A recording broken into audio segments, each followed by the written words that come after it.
कि सोमवार की जो अष्टमी है ये शिव और पार्वती के मिलन का बिंदु है। शंकर और पार्वती के मिलन का सुख है। और केवल मेरा देव अधिदेव महादेव अकेली पार्वती नहीं, पार्वती जी के जितने जितने अंश हैं, मां जगजननी के जितने स्वरूप हैं, 64 योगिनियों के साथ में भगवत भजन में, स्मरण में भगवान शिव की भक्ति को धारण करना और शिव में ही समा जाना।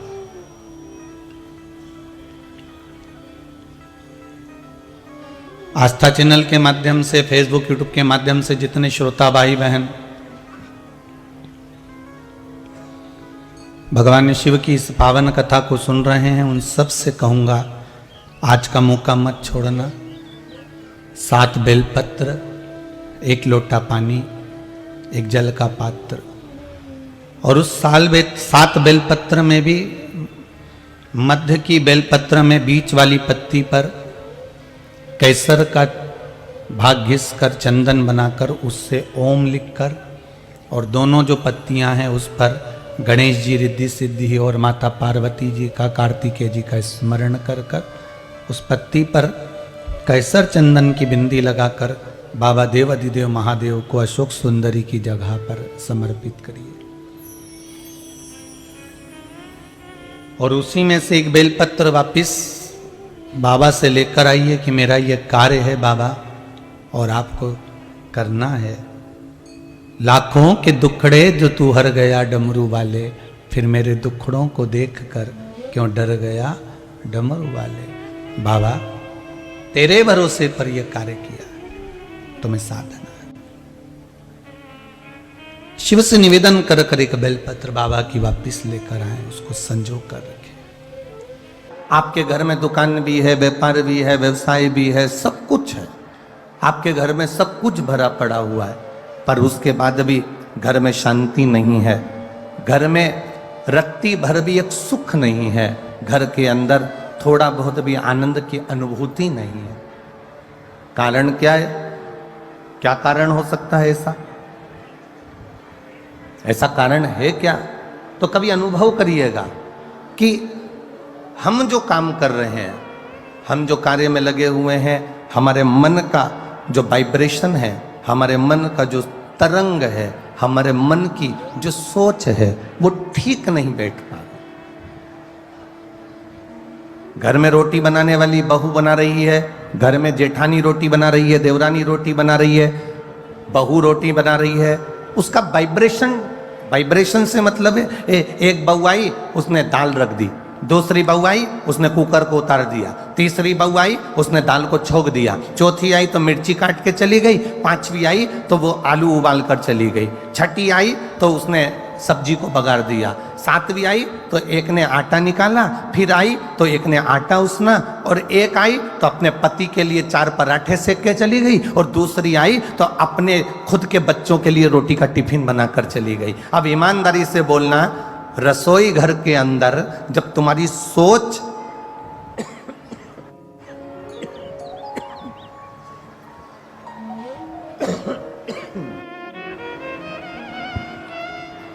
रसोई घर के अंदर जब तुम्हारी सोच ठीक नहीं है, रसोई घर के अंदर जब तुम्हारे विचार ठीक नहीं है, रसोई घर के अंदर जब तुम्हारी बुद्धि ठीक नहीं है, भोजन बनाने वाली बहुएं, बेटियां, माताएं जब भोजन बना रही हैं तो उनकी सोच केवल अपने पति को अच्छे पराठे खिला दूं, अपने बच्चों का अच्छा टिफिन बना दूं, दूसरे का मैं ऐसा काम कर दूं, और कोई ने आटा उसना, किसी ने दाल रखी, किसी ने दाल बघारी, किसी ने आलू उबाला, किसी ने खिचड़ी छोकी, ये भटकाया।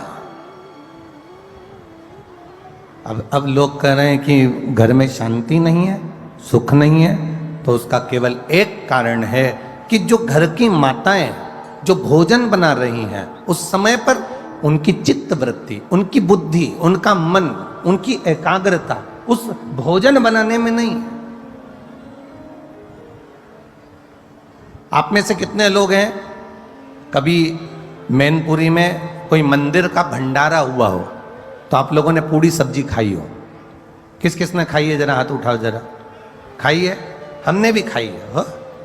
ऐसा नहीं कि नहीं खाई, कभी अनुभव करना। वो काशी फल की सब्जी, वो कद्दू की सब्जी, और इतनी मोटी मोटी पूड़ी, इतनी मोटी पूड़ी तुम्हारे घर में कभी नहीं बनी। इतनी ऐसी सब्जी, छिलके वाले कद्दू की, काशी फल की सब्जी तुम्हारे घर में छिलके वाली कभी नहीं बनी। पर भंडारे में वो छिलके वाली सब्जी बनती है, भंडारे में वो मिक्स वेज सब्जी बनती है, भंडारे में वो राम भाजी बनती है, भंडारे में मोटी मोटी पूड़ी बनती है। उसके बाद भी आप जब भोजन करते हो भंडारे का, वही भोजन अपने घर में जाकर बनाकर खाना, उसमें स्वाद नहीं आएगा, पर जो भंडारे में करा उसका स्वाद बढ़ जाता है। भंडारे के भोजन का स्वाद बढ़ गया और तुमने जो घर में बनाया उसमें स्वाद नहीं आया। उसका कारण क्या था? उसका कारण क्या है? क्या हमारे घर में भोजन ठीक नहीं बनता? क्या हमारे घर में मसालों की कमी है? क्या हमारे घर में सब्जी की कमी है? क्या हमारे घर में वो तेल नहीं डलता जो भंडारे में डलता है? उसमें कोई चीज की कमी नहीं है। तुम्हारे यहाँ जो भोजन बन रहा है और मंदिर में जो भोजन बन रहा है उसमें एक अंतर है।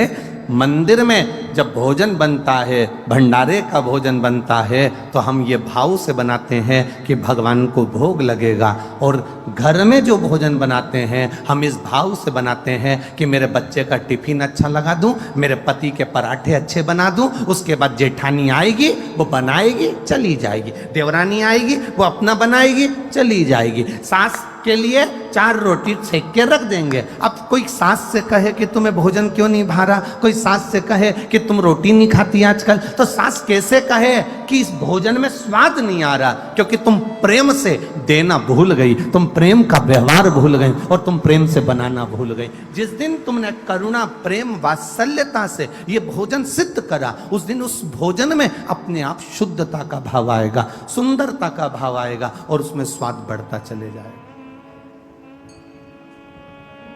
क्या है ऐसा शिव पुराण में? दुनिया के लोग, ये इतनी तेज कड़कड़ाती हुई धूप पड़ रही है, गर्मी पड़ रही है, लोगों को देखो अपने अपने घर से छाता लेकर आए हैं, चादर का टुकड़ा लेकर आए हैं, कोई कोई पन्नी लगा कर बैठा हुआ है, भोजनशाला का टेंट भरा पड़ा है, उसके पास में एक टेंट और लगाया वो भरा पड़ा हुआ, पूरे ग्राउंड में कहीं जगह नहीं है। और जितने लोग ग्राउंड में हैं उतने रोड की जो दुकानें भरी पड़ी हुई हैं, उस दुकानों के अंदर कहीं ना कहीं पेड़ों की छांव में जहां जहां जगह मिल रही है लोग बैठे हुए हैं।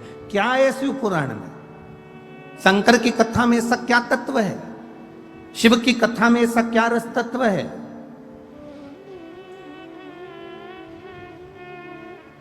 क्या मिलता है शिव महापुराण की कथा को श्रवण करने से? दुनिया के लोग कहें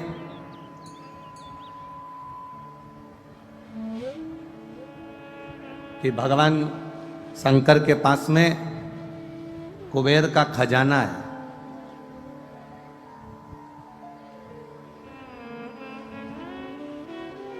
भगवान शिव के पास में ढेर संपदा है, इसलिए दुनिया के लोग शंकर भगवान की आराधना करते हैं।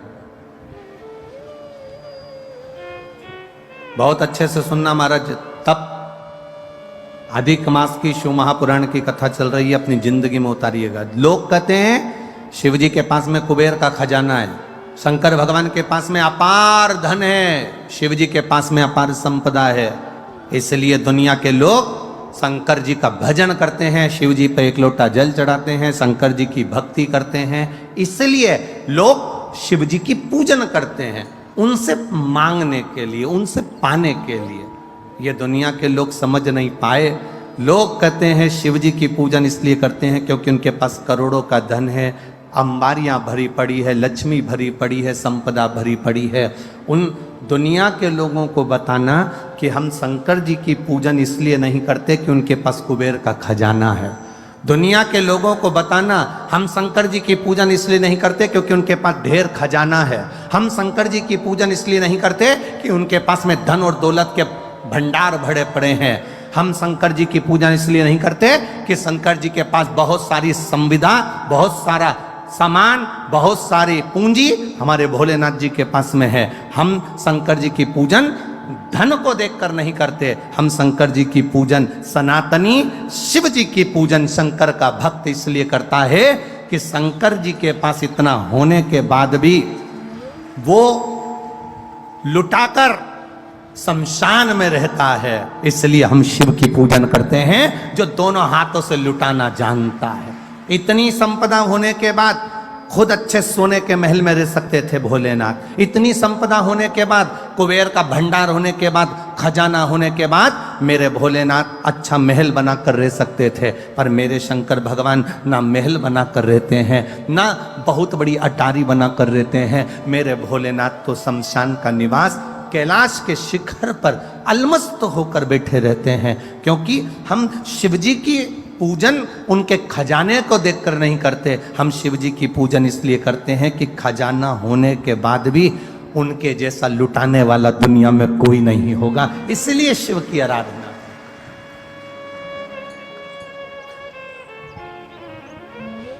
कौन होगा जो दुनिया में इतना खजाना लुटा देगा? आज के जमाने का व्यक्ति अगर कमाता है तो अपने बेटे को देता है, आज के जमाने का व्यक्ति थोड़ा बहुत कमा के लाता है तो अपनी पत्नी को देता है, आज के जमाने का व्यक्ति अगर कमा कर लाएगा तो अपने परिवार को देगा, पर मेरा ओघड़दानी, मेरा त्रिकालदर्शी, मेरा कैलाशी, मेरा अविनाशी, मेरा शंभु, मेरा शंकर अपने पास कुछ नहीं रखता, हमेशा दिया। रावण को सोने की लंका दे दी, भस्मासुर को कंकण दे दिया, जो मर्जी पड़ी मेरे शंभु को वो उठा उठा कर दे दिया, वो अपने पास कुछ नहीं रखता।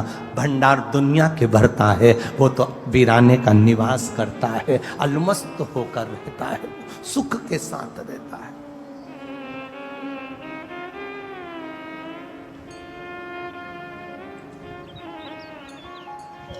कई लोग कहते हैं गुरुजी आपकी कथा में लोग इसलिए पहुंचते होंगे क्योंकि दुनिया में सब लोग दुखी हैं, जिनको दुख होगा वो आपकी कथा में पहुंचते हैं। यहां शिव महापुराण की कथा कहती है इतने बड़े बड़े पंडाल भरे पड़े हुए हैं, ये पंडाल भी पूरा भरा पड़ा हुआ, ये पंडाल भी भरा पड़ा है, ये पंडाल भी भरा पड़ा है, सामने का भोजन पंडाल भरा पड़ा है, उसके पास में एक पंडाल और लगा वो भरा पड़ा है, और ग्राउंड में जितने बैठे हैं इनसे पूछना क्या इनको दुख है, इनसे पूछना क्या इनको तकलीफ है। ध्यान देना, जिसके घुटने में तकलीफ होती ना वो गाड़ी तो वहां छूट गई, पैदल पैदल चलकर धक्के खाते खाते 1 किलोमीटर आधा किलोमीटर तक यहां नहीं आते।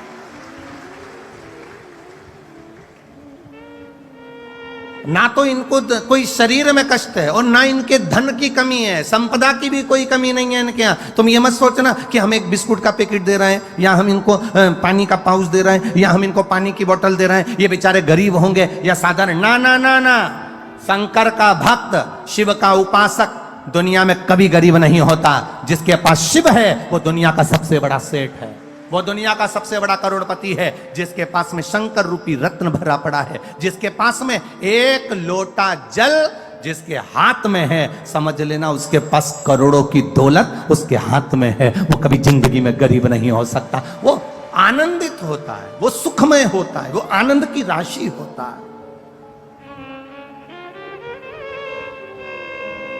उसमें शिव तत्व की प्राप्ति होती है।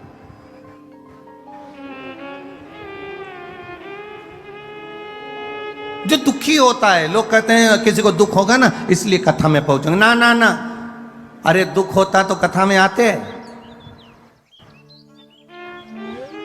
अरे बोलो तो सर, कई लोग कहते हैं, एक व्यक्ति से पूछा क्यों रे तूने क्यों पी, क्यों तेरे में अक्ल नहीं है, ये गंदा नाली का पानी पी रहा है, गटर का पानी पी रहा है, ये मदिरा पी रहा है, ये गंदा पानी पी रहा है, ये मदिरा का नशा कर रहा है, क्यों पी? तो क्या बहुत गम था इसलिए पी ली, बहुत गम था, दुखी था इसलिए पी। उसे पूछा कि क्यों पी, तो कहे गम था तो पी ली, दुखी था तो पी ली। अगर दुखी होता तो यहां नहीं मिलता, यहां तो वो मिलते हैं जो शंकर के कृपा पात्र होते हैं, जिनका हाथ शिव ने पकड़ा होता है, वो यहां बैठते हैं, वो यहां पहुंचते हैं।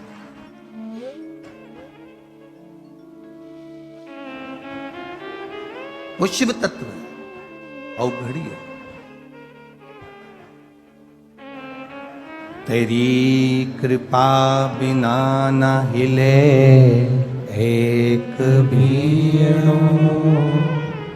लेते श्वास तेरी कृपा से तनो तनो बखान क्या करूं मैं राखों के ढेर का, चपटी भगोत में है खजाना कुबेर का।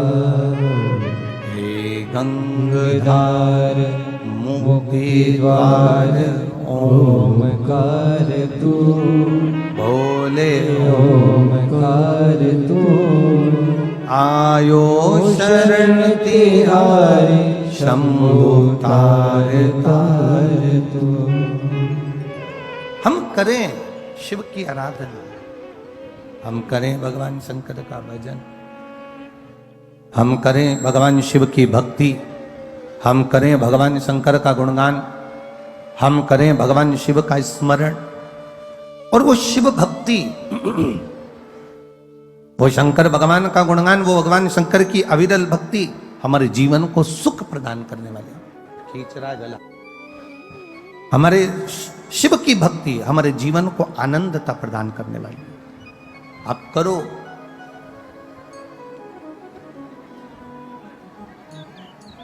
ब्रह्मदेव भगवान विष्णु जी से कह दिया, तुम्हारे पिता कौन है? भगवान नारायण ने कह दिया, मेरे पिता स्वयं देवादिदेव महादेव है। मेरे पिता भगवान शिव है। ब्रह्मा जी को विश्वास नहीं हुआ, ब्रह्मा जी को विश्वास नहीं हुआ। क्या नारायण के पिता शिव होंगे? एक बहू को सास बार बार समझाती है, हमारी सास ने हमको ऐसा किया, हमारे सास ने ऐसा किया, हमारी सास ने ऐसा किया, हमारे सास ने ऐसा किया, हमें ये तकलीफ आई, हमें ये तकलीफ आई, हमारी सास ने हमारी जिंदगी में ऐसा किया। एक सास अपनी बहू को समझाती है कि हमने ऐसा ऐसा दुख अपने जीवन में देखा है।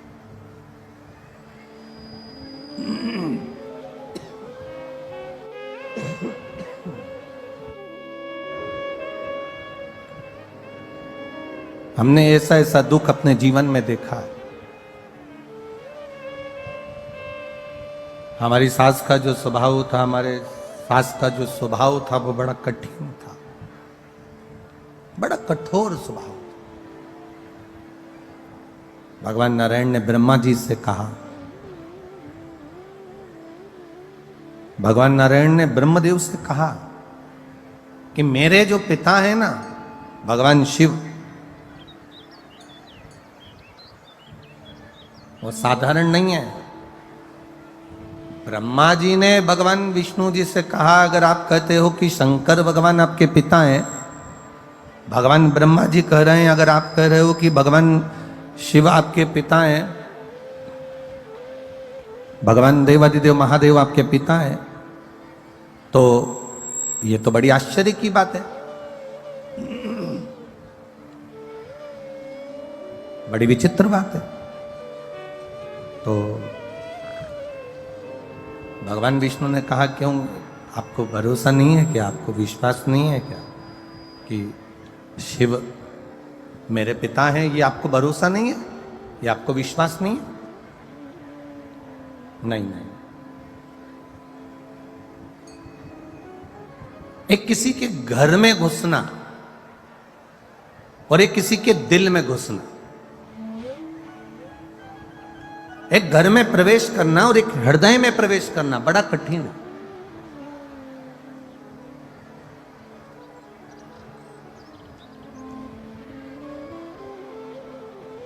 विश्वास, भरोसा एक इतना विशेष शब्द है कि ये आपके भीतर उतरना बड़ा कठिन है। दो चीजें बड़े सावधानी में रखिएगा, एक विश्वास, भरोसा, और एक शक।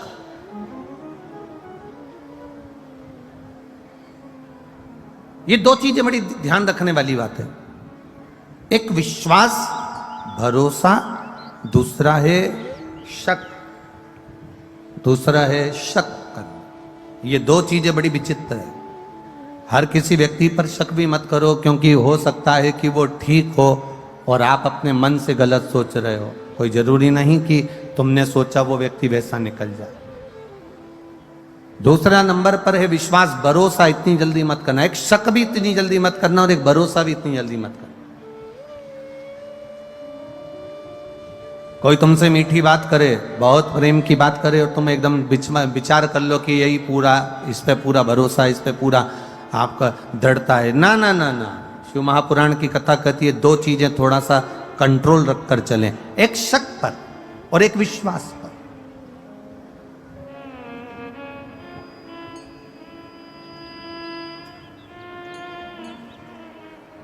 और हम तो आपसे भी कहेंगे, जितने लोग कथा सुनने आए, जितने भी यहां पंडाल में बैठे हैं, और जितने लोग आस्था चैनल पर सुन रहे हैं, और जितने फेसबुक यूट्यूब पर सुन रहे हैं, आपसे भी निवेदन है, आपका विश्वास शिव के प्रति हो, आपका विश्वास भगवान की कथा के प्रति हो, आपकी दृढ़ता परमात्मा के प्रति हो, तो आप कथा में जाओ। और आपका अगर विश्वास नहीं है, आपका भरोसा नहीं है, आपकी दृढ़ता नहीं है, तो आपको कथा में जाने की जरूरत नहीं। अपने घर पर रहो, 4 रोटी ज्यादा खाओ, आराम से टीवी देखो और सो। विश्वास हो तो परमात्मा है, और विश्वास नहीं तो परमात्मा भी नहीं है। यह भरोसे से परमात्मा की प्राप्ति।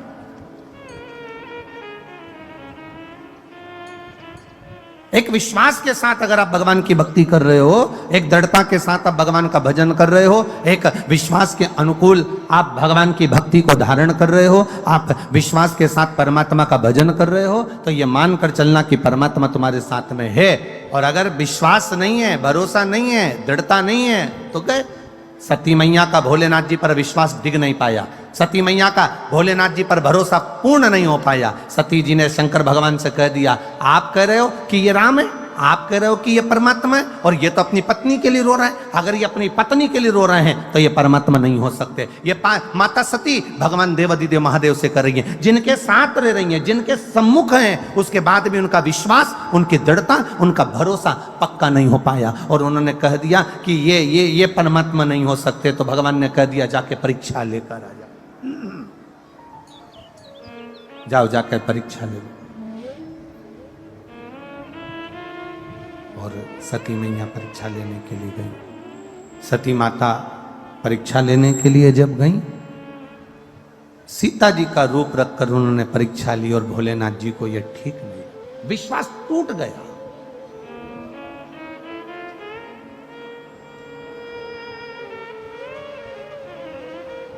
पति जरा सा फोन पर बात कर रहा है और पत्नी ने शंका करना चालू कर दी, समझ लो घर टूटने वाला है। पत्नी फोन पर बात कर रही है और पति ने शंका कर ली, समझ लो घर टूटने वाला है। बहू थोड़ी देर, छोटी बहू थोड़ी देर सास के पास बैठी तो बड़ी को शंका लगी, तो घर टूटने वाला। किस शंका में हम जिंदगी जी रहे? अरे भाई, शिव कथा कहती है, अब सौंप दिया इस जीवन का सब भार तुम्हारे हाथों में है, हार तुम्हारे हाथों में, और जीत तुम्हारे हाथों में। आपने अगर भरोसा करा है तो परमात्मा तुम्हारे साथ कदम से कदम मिलाकर चल रहा है। अगर तुम्हारा विश्वास दृढ़ है तो परमात्मा तुम्हारे साथ चल रहा है। एक विश्वास और एक शंका, एक शक, ये दो चीजें बड़ी सावधानी की है। विश्वास भी सावधानी का है और शक भी सावधानी।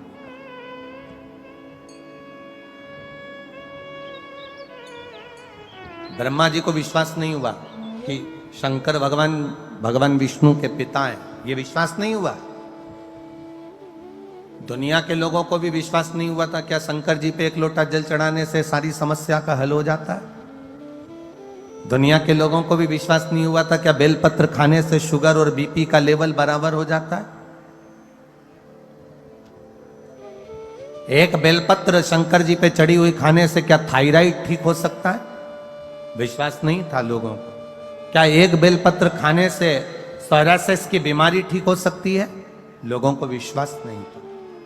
क्या एक शंकर भगवान की आराधना करने से क्या 20 साल में, 25 साल में, 10 साल में, 8 साल में, 15 साल में गर्भ ठहर सकता है। विश्वास नहीं था लोगों। एक बहन ने तो अपने पत्र में लिखा है, ये रेणु कुमारी, मुकाम सुदामापुरी, पोस्ट गंजू ढूंढवारा, गंज ढूंढवारा, ठीक है यही है ना। हाँ देख लेना भैया, है समझते हो। मैं रेणु कुमारी, कहीं बैठी है रेणु जी, कहीं बैठी हो तो हाथ हिला सकती है। मैं रेणु कुमारी, मुकाम सुदामापुरी, पोस्ट गंज ढूंढवारा, जिला कासगंज से आई हूं। कहीं बैठी हो तो हाथ हिला सकती है। जिला कासगंज से आई हूं। गुरुजी, मेरे विवाह को 8 वर्ष हो गए थे, संतान का कोई सुख नहीं था। आपने जैसी कथा कही उसके अनुसार मैंने कथा सुनी और कथा सुनने के बाद बाबा देवादिदेव महादेव की वो सफेद आंकड़े की जड़ का प्रयोग किया और बाबा ऐसी कृपा हुई कि मेरे घर में 2 संतान ने जुड़वा जन्म लिया। पर बाबा जुड़वा संतान ने जन्म तो लिया, पर गुरुजी वो संतान बाबा ने मुझसे वापिस ली। दिल टूट गया, हृदय से मैं खूब रोई कि इतने साल के बाद संतान दी और बाबा ने वो भी ले ली। गुरुदेव, डॉक्टरों को जब दिखाया तो डॉक्टरों ने कहा कि संतान का सुख तो इसके भाग्य में था नहीं, क्योंकि इसके शरीर में बहुत सारी बीमारियां हैं, थायराइड है, शुगर है, सब कुछ है, इसको संतान का सुख नहीं था। पर भगवान ने ना जाने कहां से 2 संतान दे दी और वो ले ली। पर अब तुम संतान का चांस ना लेना और ना संतान के लिए पहल करना। फिर भी भोलेनाथ की भक्ति में लग गई। गुरुजी, आप कहते हो ना, फाइल अगर मोटी होती है थोड़ा सुधरने में समय लगता है, इसलिए मैं वापिस बाबा की भक्ति में लग गई। और बाबा की भक्ति में ऐसी लगी कि बाबा ने फिर मेरा गर्भ ठहरा दिया और 21 अप्रैल 2023 को मेरे घर में एक बेटे को फिर दे दिया और बाबा की कृपा से अब वो स्वस्थ है। उसका फोटो लगा रही हूं। शिव तत्व है और घड़ी त्रिकालदर्शी है, वो कैलाशी, अविनाशी। पूरी जांचों की फाइल लगाई है, पूरी जांचों, जो डॉक्टर उन कहे शिव तत्व में है। एक विश्वास जागृत होना, एक दृढ़ता जागृत होना, एक भरोसा। लोग कहें एक बेलपत्री से क्या थायराइड ठीक हो सकता है, एक बेलपत्री से शंकर जी पे चढ़े हुए जल से क्या रोग मुक्ति हो सकती है, शंकर जी पे चढ़े हुए जल से क्या हमारा दुख मिट सकता है, शिव जी के चढ़े हुए जल को पीने से क्या हमारी तकलीफें समाप्त हो सकती है। कभी जिंदगी में मौका मिले, सियोर वाले महाराज पर अगर भरोसा भी ना करो तो अपनी जिंदगी में गीता प्रेस गोरखपुर की एक शिव महापुराण की कथा, एक शिव महापुराण की पोथी हिंदी की खरीद कर लेकर आना और उसको लाकर पढ़ना चालू करना। स्कंद पुराण खरीद कर लाना, उसको पढ़ना चालू करना। लिंग पुराण खरीद कर लाना, उसको पढ़ना चालू करना। उसमें आपको मिलेगा कि शंकर भगवान के शिवलिंग में वो बल होता है कि अच्छे अच्छी रोगों को भी चढ़ा हुआ जल उस रोग को भी समाप्त कर देता है। ये शिव तत्व है, ये ओघड़ी है शंकर।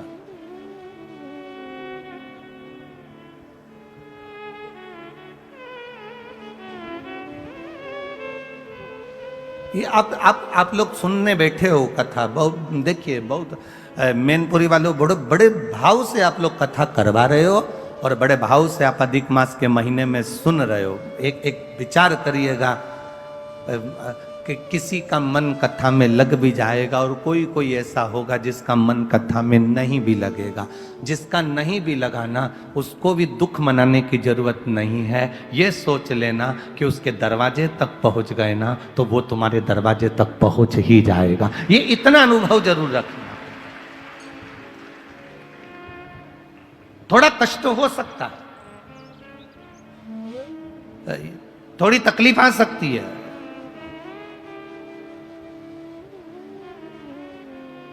हम कल भी कथा में कहे थे कि वीआईपी जगह से आने के लिए आप कार्यकर्ता से झगड़े नहीं, वीआईपी जगह से आने के लिए आप प्रशासन से कुछ बोले नहीं, वीआईपी जगह से आने के लिए आप कुछ ना करिए। आपसे निवेदन, आप तो ऐसी जगह जाकर बैठ जाओ जहां कोई नहीं बैठा। उस जगह पर बैठकर भी अगर माइक की आवाज तुम्हारे कानों में आ रही है, जब उठो तो वहां की भूमि को केवल मस्तक से लगाकर प्रार्थना कर कर चले जाना कि बाबा मैं तेरे भरोसे जा रहा हूं, अब तुझे संभाल, अब तुझे संभाल लेना, अब तुझे देख लेना। अब मैं क्या बोलूं, मैं क्या देखूंगा। खाली ना प्रेशर बड़ा बाबू, खाली न जाता कोई दर से तुम्हारे, मैं भी खड़ा हूँ नंदी बाहे फसारे। ब्रह्मा जी को विश्वास नहीं हुआ कि नारायण भगवान के पिता शिव हो सकते हैं। ये भरोसा नहीं, ये विश्वास नहीं। हमको भी भरोसा नहीं होता, हमको भी विश्वास नहीं होता है क्या शिव जी पे चढ़ा हुआ जल रोग से मुक्ति दे सकता है? क्या शंकर भगवान पे चढ़ी हुई बेलपत्र खाने से शुगर बीपी बराबर रह सकता है? आप में से कई लोग बैठे होंगे जो बहुत दिन से शुगर के लिए बेलपत्र खा रहे होंगे और आपकी भी शुगर लेवल में बाबल चला रहा होगा, दवाई की जरूरत नहीं पड़ रही होगी। ये उसके ऊपर है, भरोसे के साथ पाइए।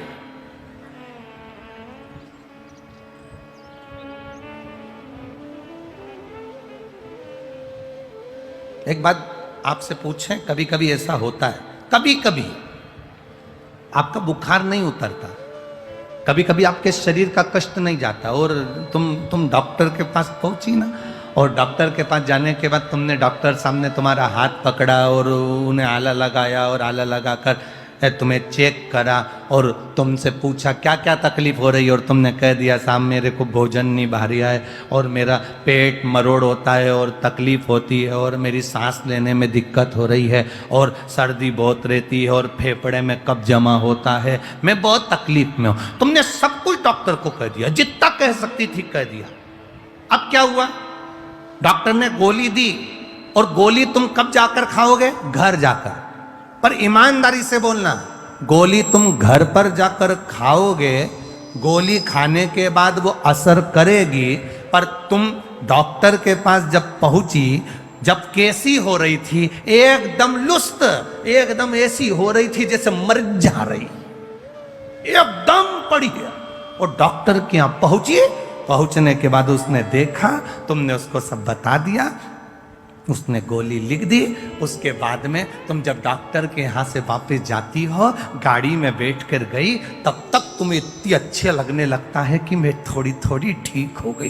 केवल डॉक्टर ने नब्ज देखी, केवल डॉक्टर ने तुमसे पूछा, केवल डॉक्टर ने तुमको चेकअप करा, केवल डॉक्टर ने अभी तो गोली लिखी और खाई भी नहीं, अभी तो घर जाएगी खाएगी, उससे पहले ही घर आते से ही 2 घंटे के अंदर तो तनतनाट एकदम बढ़िया हो गई। अभी तो गोली खाई नहीं, गोली तो खाना खाएगी फिर खाएगी, पर उससे पहले तो ठीक हो गई। अर्थात कारण क्या था? क्या डॉक्टर के हाथ में क्या जादू था? क्या डॉक्टर के हाथ में कोई ऐसी एनर्जी थी जिससे तो ठीक हो गई? ना ना ना, शिव पुराण कहती है डॉक्टर के पास जाकर तुमने अपने दिल का जो गुब्बार था, अंदर की जो बात थी, जो जो तकलीफ हो रही थी, वो सारी तकलीफ तुमने डॉक्टर से कह दी।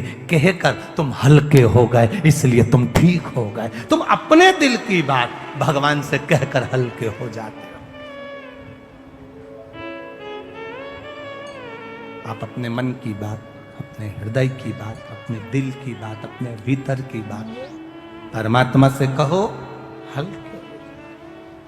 भोला सब दुख काटो मारा, ओ भोला सब दुख काटो मारा।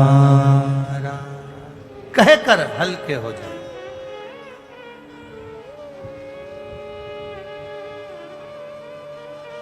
भोले बाबा जपूं तेरी माला,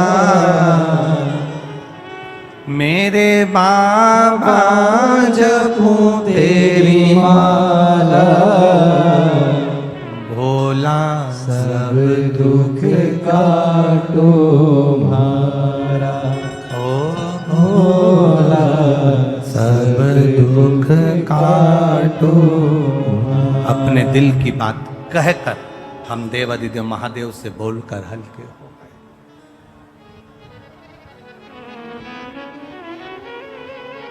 शिव से कहा ठीक। एक बेटी ने पत्र में लिखा है,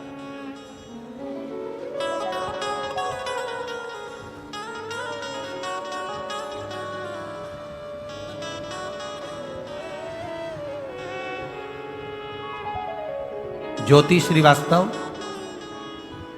पता हरदोई, पुल के नीचे, पिन नंबर 241001। कहीं बैठी हो, हाथ हिला सकती हो। ज्योति श्रीवास्तव, हरदोई, पुल के नीचे, पिन नंबर ये। कहीं बैठी हो तो हाथ हिला सकती हैं। ज्योति श्रीवास्तव।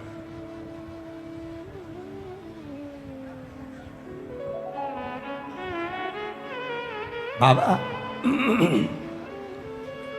मेरी तो पूरी लाइफ देवादिदेव महादेव ने बदल दी है।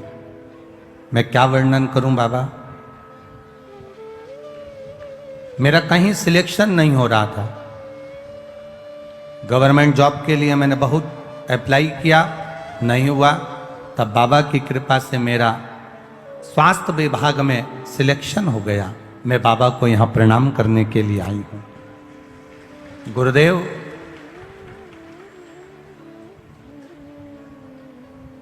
जब मेरा स्वास्थ्य विभाग में सिलेक्शन हो गया, पर नौकरी पर स्टे लग गया। जिन जिन को नौकरी मिली थी वो रुक गई और अदालत में केस पहुंच गया, पर स्टे खुला नहीं। तब वापिस पहले जल चढ़ाती थी, पशुपति व्रत नहीं करे थे, पर स्टे को खोलने के लिए मैंने पशुपतिनाथ का व्रत किसी ने बताया और मैंने करना प्रारंभ करा। बाबा की ऐसी कृपा हुई, बाबा की ऐसी दया हुई कि कोर्ट से 3 महीने भी पूरे नहीं हुए और स्टे हट गया और मुझे मेरी जॉब वापिस मिल गई। इसलिए मैं बाबा को यहाँ प्रणाम करने के लिए आया।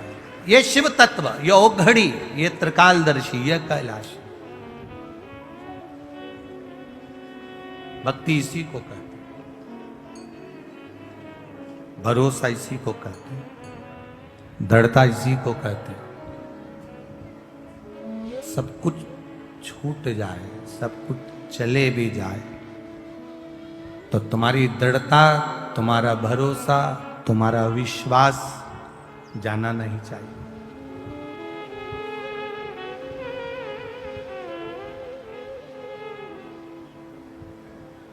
किससे जाकर कहें? ब्रह्मा जी कह रहे हैं कि भगवान विष्णु से कि आपके पिता शिव जी हैं, नारायण आप कह रहे हो कि आपके पिता शंकर जी हैं, और पर मेरा विश्वास नहीं करता कि आपके पिता शिव जी होंगे। तो भगवान नारायण ने पूछा कि ब्रह्मा जी तुम कैसे कह सकते हो कि मेरे पिता शंकर जी नहीं है? तुम कैसे कह सकते हो? तब तुम बोल कैसे सकते हो कि मेरे पिता शिव नहीं है? कहा मुझे एक कारण से लगता है। क्या कारण है? कहा अगर शंकर जी आपके पिताजी होते तो उनके पास में तो ढेरों संपदा होती, क्योंकि आपके चरणों में लक्ष्मी पड़ी हुई है।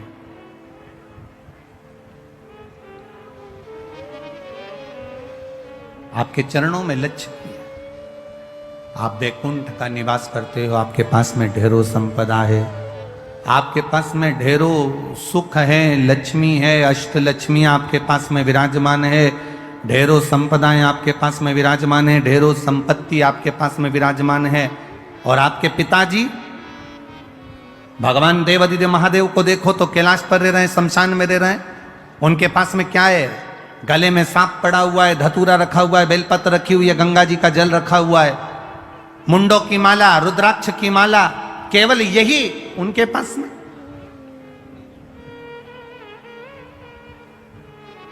आपके अगर पिता शिव हैं तो शंकर भगवान को भी तो धनपति दिखना था, करोड़पति दिखना था, संपदावान दिखना था, वैभववान दिखना था। फिर वो कमजोर क्यों दिख रहे हैं? फिर उनके पास में ये कुछ संपदा, ये सत्ता, ये वैभव, ये सारा सुख उनको तो नहीं दिखना।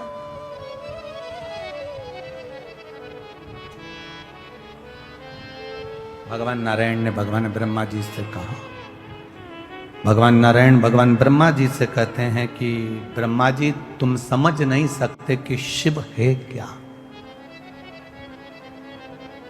शिव क्या है समझ नहीं सकते।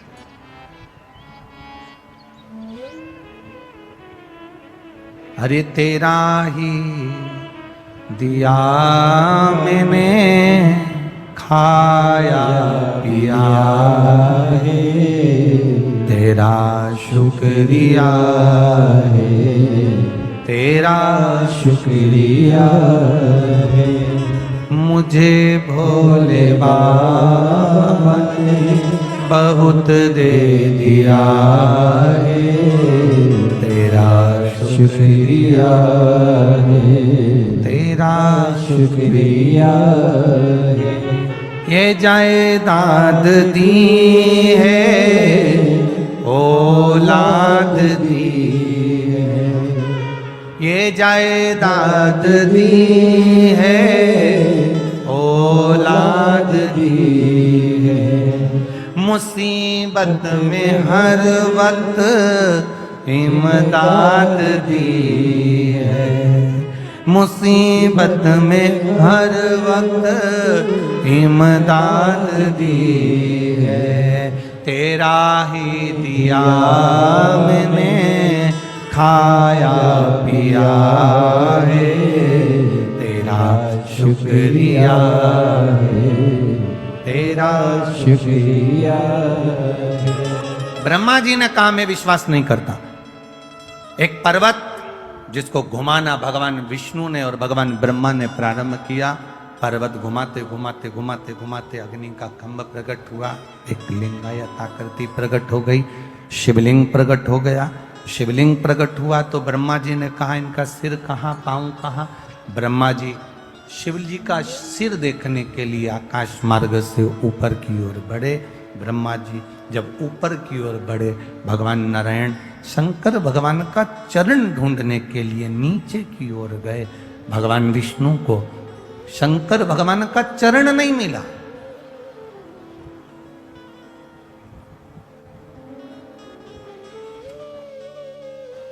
ढूंढ रहे हैं। भगवान विष्णु वापिस आ गए, ब्रह्मा जी से कह दूंगा चरण नहीं मिला। वापिस और कितनी विद्वत्ता है मेरे नारायण में, कितनी विद्वत्ता भरी है मेरे भगवान विष्णु में। वो शंकर जी के चरण को ढूंढने के लिए गए, और ब्रह्मा जी की विद्वत्ता देखिए, वो शीश ढूंढने के लिए गए। सार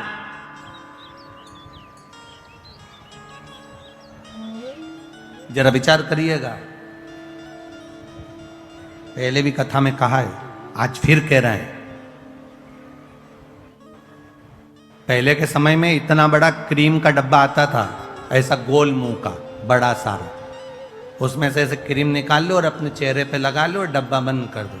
आज के ज़माने में बड़े मुंह के डब्बे बंद हो गए, इतना बड़ा ट्यूब जैसा डब्बा आता है, पैकेट आता है ट्यूब का, और उसमें ऐसा ढक्कन लगा रहता है छोटा सा, उसको खोल लो और उसमें नीचे से उसको थोड़ा सा दबाओ, दबेगा तो ट्यूब बाहर आ जाएगा, निकालो और लगा लो।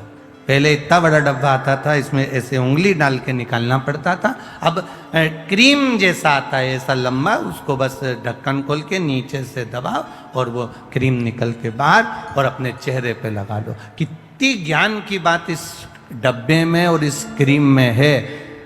डब्बे में और क्रीम में कितनी ज्ञान की बात है।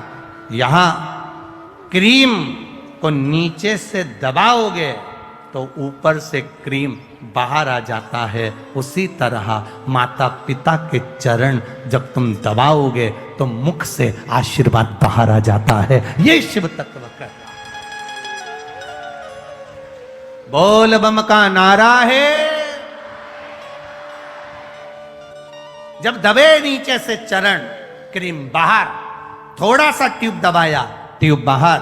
उसी तरह माता पिता के चरण, परमात्मा के चरण, गुरुजन के चरण, घर के बुजुर्ग, घर के बड़े, घर के बयों के चरण हम जब पकड़ते हैं तो वो आशीर्वाद हमारे ऊपर दे देते हैं, वो आशीर्वाद हमको प्रदान कर देते हैं, वो आशीर्वाद हमको दे देते हैं,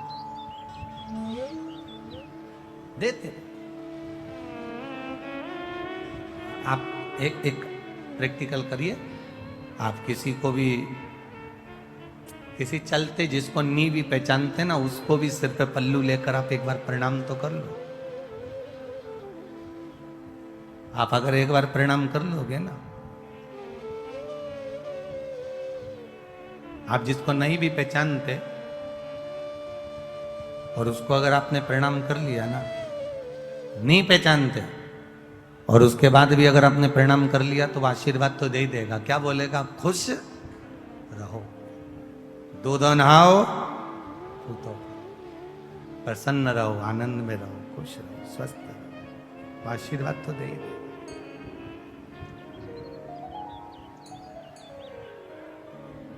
अब जरा विचार करिए, प्रणाम करने का फल कितना है, नमन करने का फल कितना है। आपने केवल प्रणाम करा, नहीं पहचाने तो भी आशीर्वाद दे दिया उसने।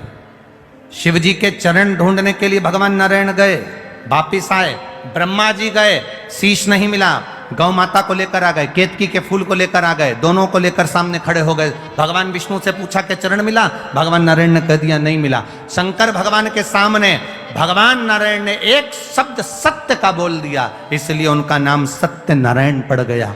और जो सत्य का संबोधन कहा तो शिव जी प्रसन्न होकर कह दिए, नारायण मुझे जो सबसे ज्यादा प्रिय है, सबसे ज्यादा पसंद है, वो सत्य तुमने मेरे सामने बोला है, इसलिए आज से तुम सत्य नारायण भगवान बनकर पूजाओगे। सारी दुनिया में तुम्हारी कथा, सत्संग, संकीर्तन होगा, तुम सत्य नारायण कहलाओगे। और उनका नाम सत्य नारायण हो गया, सत्य नारायण।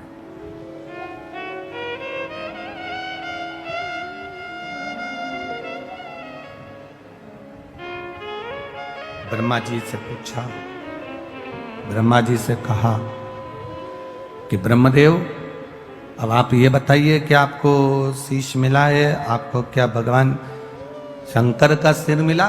ब्रह्मा जी ने कहा हाँ मिला। ना मानो तो गौ माता से पूछ लो, गाय से कहा शीश मिला है? गौ माता ने एक रोटी के लिए झूठ बोल दिया,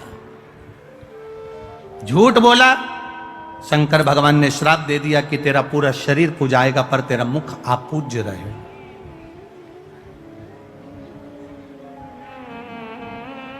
केतकी के पुष्प ने झूठ बोल दिया। शिव जी ने कह दिया सारे पुष्प मुझ पर चढ़ेंगे, मुझ पर कांटे भी चढ़ेंगे, पत्तियां चढ़ जाएगी, जहरीले से जहरीला फूल मुझ पर चढ़ जाएगा, पर सुन केतकी तू कभी मुझ पर नहीं चढ़े।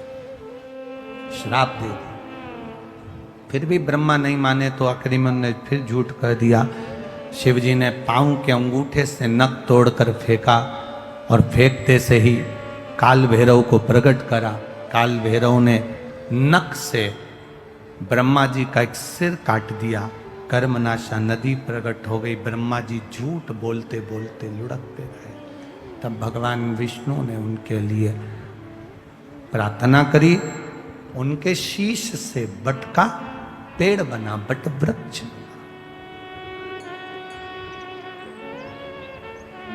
एक विचार करिएगा जरा भीतर से। शिव तत्व कह रहा है, अभी अभी अधिक मास चल रहा है और अधिक मास में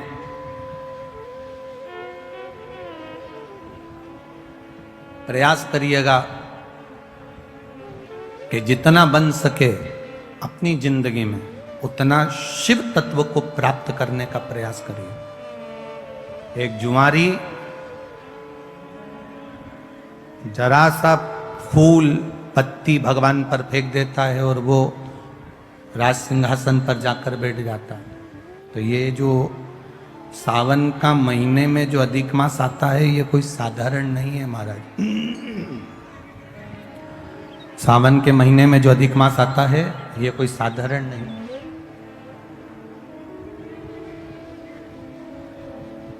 किसको मारने के लिए? आप लोग तो सब मैनपुरी के जितने भी श्रोता भाई बहन यहाँ बैठे हैं सब समझदार हैं, सबने कथा जान रखी है कि मल मास कौन है, अधिक मास कौन है। हम ज्यादा इसका प्रसंग आपको नहीं कहेंगे कि किसको मारने के लिए। केवल हिरण्यकशिपु का संहार करने के लिए नरसिंह अवतार भगवान ने लिया था। वो नरसिंह अवतार लेने के लिए हिरण्यकशिपु ने वर मांगा था, ना नीचे मरूं, ना ऊपर मरूं, ना अंदर मरूं, ना बाहर मरूं, ना अस्त्र से मरूं, ना शस्त्र से मरूं, ना दिन में मरूं, ना रात में मरूं, ना नर से मरूं, ना परशु से मरूं और ना ही मैं 12 महीने में मरूं। भगवान ने तथास्तु कह दिया था। और एक अधिक कर कर मेरे भगवान ने एक अधिक कर कर मलमास को प्रकट करा, अधिक मास को प्रकट करा और अधिक मास को प्रकट कर कर उसको उस अधिक मास में नरसिंह भगवान प्रकट होकर हिरण्यकशिपु का संहार करे। अब समझने वाली बात देखिए शिव महापुराण की। सावन में जो अधिक मास पड़ता है उसका प्रभाव क्या होता है, अब समझिएगा जरा। अब जो मलमास है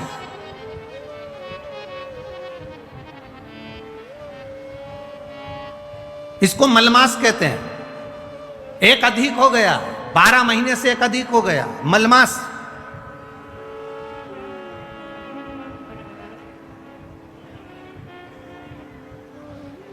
तनख्वाह से ज्यादा मिल रहा है। कभी कभी 40,000 रुपए तुम्हारी तनख्वाह है और 40,000 रुपए से ज्यादा कहीं से कमाकर कोई लेकर आया और अपनी पत्नी को दिया और पत्नी पूछ ले जी ये कहां से आया, तो ये समझ लेना कहां से आया हो। स्मरण में रहिएगा। 12 महीने से ज्यादा हो गया मलमास है। कोई भी देवी देवता इसको स्वीकार नहीं कर रहा था। एक भी देवता ने मलमास को सम्मान नहीं दिया। जहां से 12 महीने तो लोग सम्मान देते हैं पर मलमास को कोई सम्मान देने को तैयार नहीं हुआ। मलमास रोता था, देवताओं के पास जाता था, प्रार्थना करता था, मेरा कल्याण करिए, मैंने नरसिंह अवतार धारण करा है, नरसिंह अवतार हुआ है मेरे मास में, तुम कृपा करो। मलमास को कोई नहीं पूछता, सब ईर्ष्या करते, सब नफरत करते, सब उसको पूछते नहीं।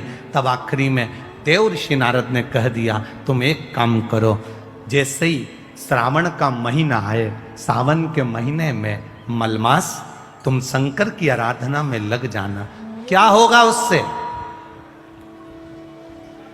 अगर सावन के महीने में मलमास कह रहा है, अगर मैं इतने समय से कर रहा हूं, कई साल निकल गए पर अभी तक भगवान ना मिले, अभी तक मुझे मेरा आदर ना हुआ, अभी तक मेरा सत्कार ना हुआ, और तुम कह रहे हो कि सावन के महीने का इंतजार करो। श्रावण का महीना जब आएगा तुम शिव की आराधना करना, शंकर भगवान तुम्हारा आदर भी कराएंगे, सम्मान भी कराएंगे। जो तुमको आज तक नहीं मिला वो देव अधिदेव महादेव तुमको दिला सकते हैं, वो दुनिया में कोई नहीं दिला सकता। जो शिव दिलाएंगे, जो ओघड़दानी दिलाएंगे, वो कोई नहीं दिला सकता। करो सम्मान। मलमास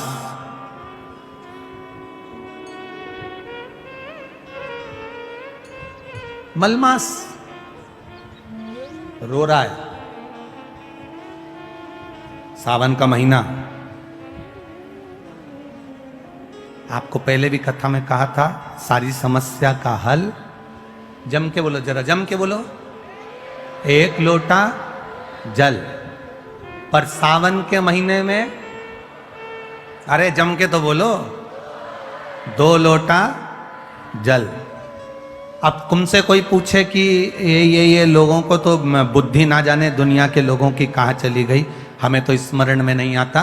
दुनिया के लोग जो ये कावड़ लेकर जाते हैं तो कावड़ वाले पर लोग कमेंट्स करते हैं कि कावड़ क्यों ले जा रहे हो, कौन ले जा रहे हो, क्या काम है, तुम ये कर लो, तुम वो कर लो, तुम ये करो, तुम वो करो, क्या रखा है कावड़ ले जाने में, क्या रखा है शिव जी पे जल चढ़ाने में। हम उनको कहना चाहेंगे, कभी एक बार मौका मिले तो स्कंद पुराण और स्कंद पुराण का काशी खंड,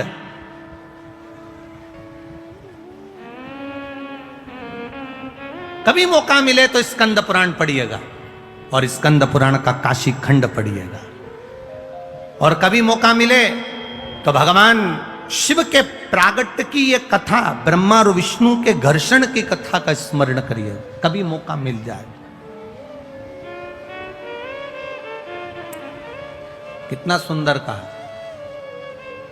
मलमास जिसको लोग छोड़ दिए, अपशब्द कह दिए, ताने देते हैं, आड़ा टेढ़ा बोलते हैं, वो मलमास सावन के महीने में 2 लोटा जल लेकर शिव जी की भक्ति में बैठ गया।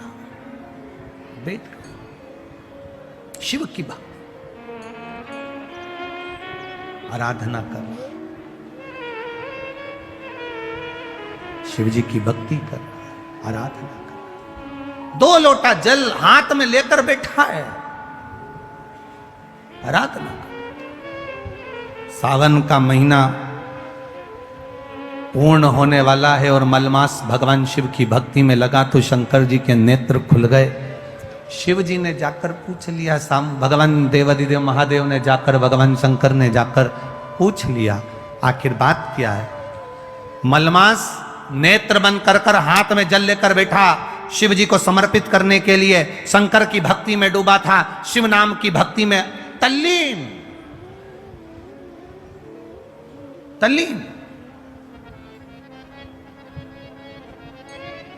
शंकर भगवान ने पूछा तो पार्वती जी कहती है मलमास है, आप इसको आशीर्वाद नहीं दे सकते, आप इसको वर नहीं दे सकते। शंकर भगवान ने पूछा आखिर कारण क्या है, कब हुआ ये, तो कहा हिरण्यकशिपु को मारने के लिए 1 महीना अधिक करा था, 1 महीने को आगे बढ़ाया था। ये मलमास, ये अधिक मास 1 महीना आगे बढ़ा हुआ है, इसलिए लोग इससे नफरत करते हैं। शंकर भगवान ने कहा तो क्या हुआ, चिंता मत कर।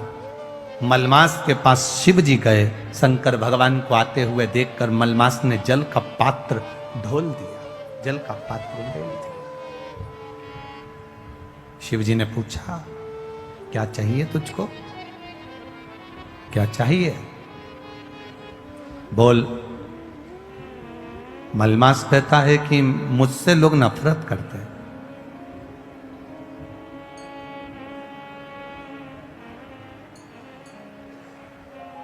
देखो, राहु भी शिव की आराधना करता है, चंद्र भी शिव की आराधना करता है। लोग कहते हैं ये देवता ब्राह्मण के हैं, ये देवता क्षत्रिय के हैं, ये वे देवता वैश्य के हैं, ये देवता शूद्र के हैं।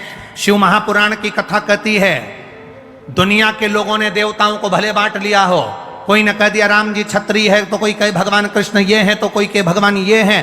पर शिव महापुराण की कथा कहती है शंकर की आराधना करने वाला ब्राह्मण हो, क्षत्रिय हो, वैश्य हो, शूद्र हो, भगवान शिव को ये मतलब नहीं है, शंकर जी तो ये जानते हैं कि उसके हृदय में भाव कितना है और मुझे इसकी झोली में देना कितना है, ये शिव तत्व जानता है। उससे मतलब नहीं है मेरे महादेव।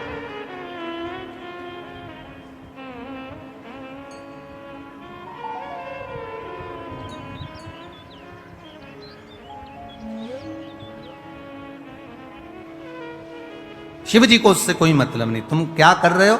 अब मलमास प्रार्थना कर रहा है, इसीलिए यहां शिव महापुराण की जो कथा कहती है, भगवान देवादिदेव महादेव का जो कथा वर्णन करती है, शिव तत्व जो वर्णन करता है, हमारे यहाँ पर सप्ततिथियां पंचदीप वर्णन किया जा रहा है।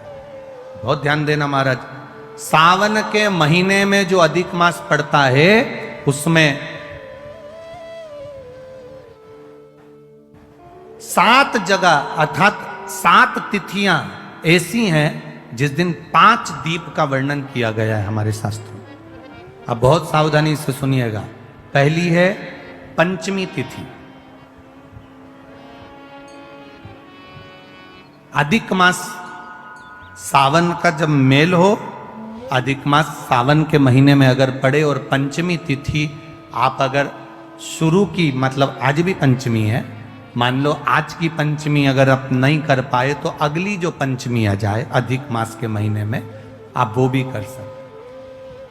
पंचमी, अष्टमी, एकादशी, प्रदोष, शिवरात्रि, अमावस्या, पूर्णिमा, ये 7 तिथियां हमारे यहाँ सावन के अधिक मास का जो संजोग होता है, इसमें ये 7 तिथियां, फिर से बोलो, पंचमी, अष्टमी, एकादशी, प्रदोष, शिवरात्रि, अमावस्या, पूर्णिमा, ये वो तिथियां हैं 7 जिन तिथियों में अगर हम 5 दीप घृत के, घी के 5 दिए अगर अपने दरवाजे के बाहर केवल भगवान की भक्ति के लिए, शिव तत्व की प्राप्ति के लिए, वैसे तो दीप लगाना चाहिए, तुलसी के क्यारे के पास लगा दो, मंदिर में लगा दो, या शिवालय पर लगा दो, या देवालय पर लगा दो, और इस कीचड़ पानी में अगर कहीं ना जा पाओ, अगर पानी वानी बरस रहा है, जगह जगह बहुत पानी है, भले इधर क्षेत्र में इतना ना दिख रहा हो पर अन्य क्षेत्रों में बहुत पानी है, तो कोई ना जा पाए तो भगवान का स्मरण कर कर उन दीप को भगवान के सामने प्रज्वलित कर कर 5 दिए इन तिथियों में, पंचमी, अष्टमी, एकादशी, प्रदोष, शिवरात्रि, अमावस्या और पूर्णिमा, जो सावन के महीने में अधिक मास पड़ता है, उसमें ये 7 तिथियों पर जो 5 दीप भगवान के सामने प्रज्वलित कर कर अपने दरवाजे के पास में बाहर की ओर रख देता है, उसके घर में कभी रोग, बीमारी और लक्ष्मी की कोई कमती नहीं होती, उसका जीवन सार्थक हो जाता है। पर सावन के महीने में अधिक मास के संजोग पर ये होता है। बाकी के समय पर अधिक मास कोई से भी अगर महीने में आ गया, आषाढ़ का आ गया, या कोई महीने में कार्तिक का आ गया अधिक मास, या कोई अन्य महीने में आ गया, तो उसका प्रमाण नहीं है महाराज। सावन के महीने में अगर अधिक मास पड़ रहा तो ये 5 तिथियां। अब कई लोग कहते हैं गुरुजी पंचमी हम 2 लें, 2 पंचमी आएगी, 2 एकादशी का वर्णन आ जावे, तो हम कौन सी? तो यहाँ एक भी अगर आप कर रहे हो 7 तिथियों में से एक भी अगर ये नहीं कर पाओ तो अगली कर लो, अगली नहीं कर पाओ तो ये स्मरण में रहकर उसको करा। मलमास ने प्रार्थना कर, शिव जी आकर दर्शन दे। सावन का महीना, मलमास हाथ जोड़कर भगवान शंकर से निवेदन कर, प्रार्थना कर।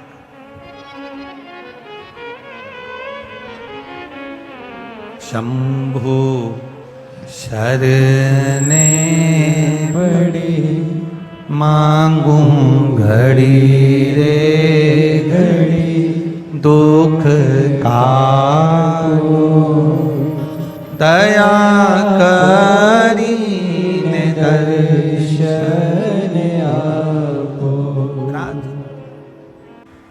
सावन का महीना, मलमास प्रार्थना करने के लिए जागृत हुआ।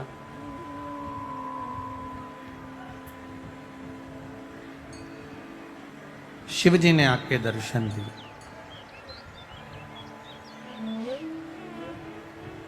देवादिदेव महादेव ने कहा कि मलमास क्या चाहिए तुमको? कहा प्रभु बस इतनी कृपा कर दो कि सारे देवता मेरा अपमान करते हैं, कोई मुझे पूछता नहीं, कोई मुझे सम्मान देता नहीं, कोई मेरा आदर करता नहीं, आप कृपा करेंगे सब।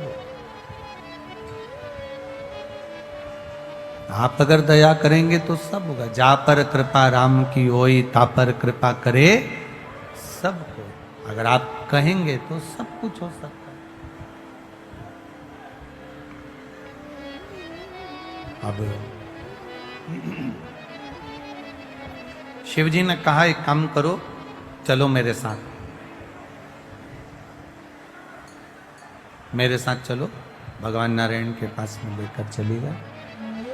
और शिव जी मलमास को भगवान विष्णु के पास लेकर जा रहे हैं। जब पहुंचे भगवान नारायण के पास में, जब भगवान विष्णु के पास में, जब भगवान नारायण के पास में जब पहुंचे, नारायण ने जैसे ही देवादिदेव महादेव को देखा, और नारायण जैसे ही शिव जी को देखे तो उठ के बैठ गए। और बैठते से उन्होंने प्रणाम खड़े होकर करा और कहा प्रभु जी आप पधारे हो, कोई बात है क्या? कैसे आना हुआ? कोई बात है क्या? कैसे आना हुआ? कहा प्रभु ये मल मास है। नरसिंह अवतार का जब समय था तो 12 महीने में से 1 महीना अधिक किया गया था।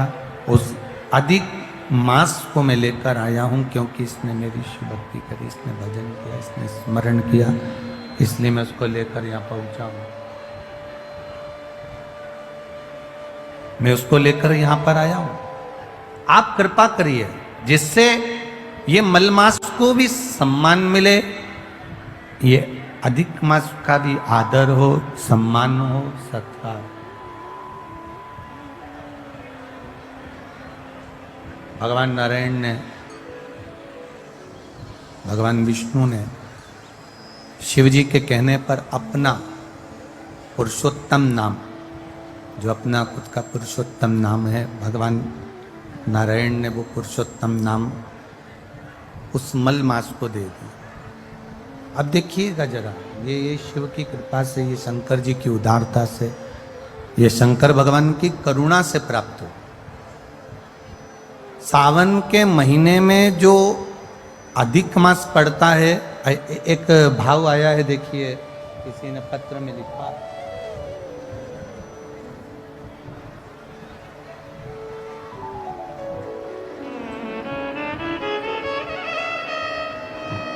मैं रेशमा देवी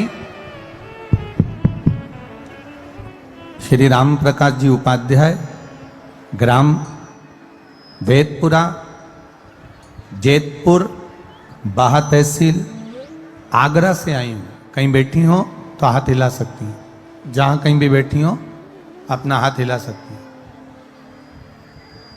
मैं रेशमा देवी श्री राम प्रकाश उपाध्याय, ग्राम वेदपुरा, जैतपुर, बाहा तहसील, आगरा से आई हूँ। मेरा मोबाइल नंबर ये है।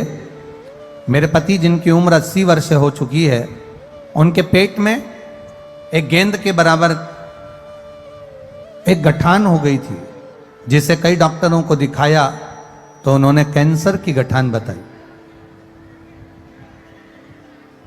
वो कैंसर की गठान और कैंसर का इलाज चालू हुआ। आगरा, फरीदाबाद, हरिद्वार, जयपुर, दिल्ली, ऐसे कई जगह पर डॉक्टरों को जाकर दिखाया गया, पर सभी ने कैंसर बताया। आराम नहीं लगा।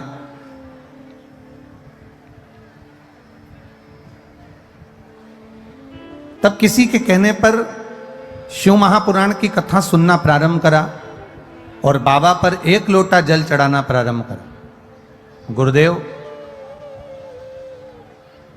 1 लोटे जल की महत्वता क्या है, बेलपत्री की महत्वता क्या है, मैं वर्णन करना चाहती हूं।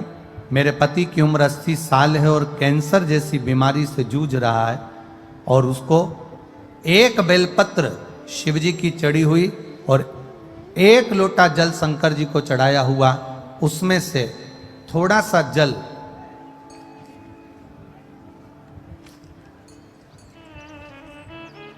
पिलाना जब प्रारंभ किया,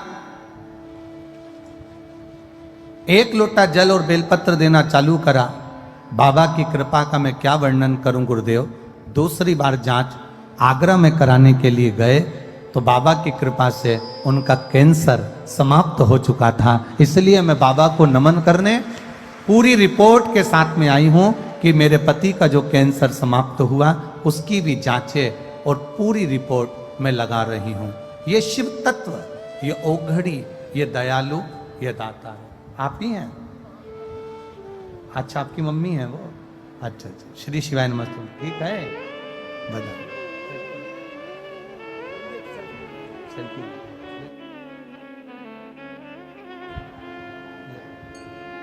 आप ही के पिताजी? इन्हीं के पिताजी हैं। माताजी पीछे बैठी हैं तो आ नहीं सकती, इसलिए ये शिव तत्व। एक बार जोरदार ताली बजाएं। औघड़ी है शिव,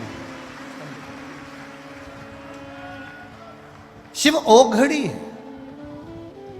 उसका भजन, उसका कीर्तन, उसका मंत्र जाप, उसका स्मरण। आज साउंड बिल्कुल ठीक नहीं चल रहा बाबू। उसका मंत्र, उसका स्मरण, उसका कीर्तन, उसका नाम जाप हमारे जीवन की सुखता देता।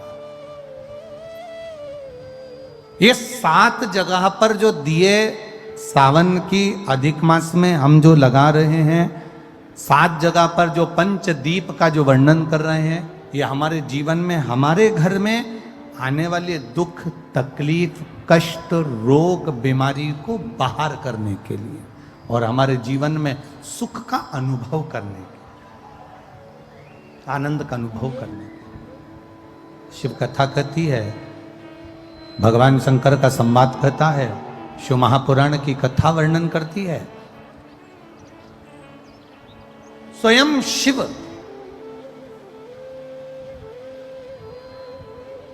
भगवान नारायण के कहने पर मलमास को भी वर प्रदान कर देते। स्वयं भगवान नारायण ने तो वर दिया, साथ में स्वयं देवाधिदेव महादेव ने भी वर दिया। और महादेव ने कहा, सुन मलमास, जिस समय पर घड़ी, पल, नक्षत्र, समय बदलते बदलते, तो मलमास सावन के महीने में जब आएगा, सावन के महीने में जब तू पहुंचेगा और जो अपने हृदय से मेरी आराधना मल मास में, पुरुषोत्तम मास में, अधिक मास में करेगा, शिव जी कहते हैं उसकी जिंदगी में कभी कोई दुख मैं आने नहीं दूंगा। ये शिव तत्व की प्राप्ति, ये शंकर जी के मूल तत्व की प्राप्ति, है भगवान देवाधिदेव महादेव की प्राप्ति का अंदर। सहज नहीं है शिव, एक पहचान मेरे देवाधिदेव महादेव के भीतर हो। जैसे आपको पहले भी कथा में कहा, शिव जी का नाम लेकर, भगवान शंकर का स्मरण कर कर आप डॉक्टर को दिखाओ, डॉक्टर जो दवाई दे उसको खाओ, जांच कराए डॉक्टर तो जांच कराओ, औषधि दे डॉक्टर तो औषधि खाओ, तुम्हारी मर्जी पड़े 50 जगह पर डॉक्टर को दिखाने के लिए जाओ और 50 जगह पर जांच भी कराओ, दवाई भी लाओ, डॉक्टर की दवाई पर भरोसा भी करो। पर शिव महापुराण की कथा कहती है, साथ में भगवान शिव का तत्व कह रहा है, शिव महापुराण की कथा कह रही है, साथ में शंकर जी पे चढ़ा हुआ 1 लोटा जल और 1 बेलपत्री का भाव अपने जीवन में उतारना प्रारंभ करिए। ये जीवन का सुख प्रदान कर देगा, ये जीवन का एक आनंद की अनुभूति करा देगा, सारी समस्या का हल बोल बम का नारा है। आवाज नहीं आई, जरा दम से बोलो, बोल बम का नारा है। एक बेलपत्र, एक लोटा जल का महत्व भगवान देवादिदेव महादेव वर्णन कर रहे हैं, शिव तत्व कह रहा, भगवान शंकर की कथा का। आया समय, ब्रह्मा जी का सिर बड़ का पेड़ बन गया, बट वृक्ष बन गया।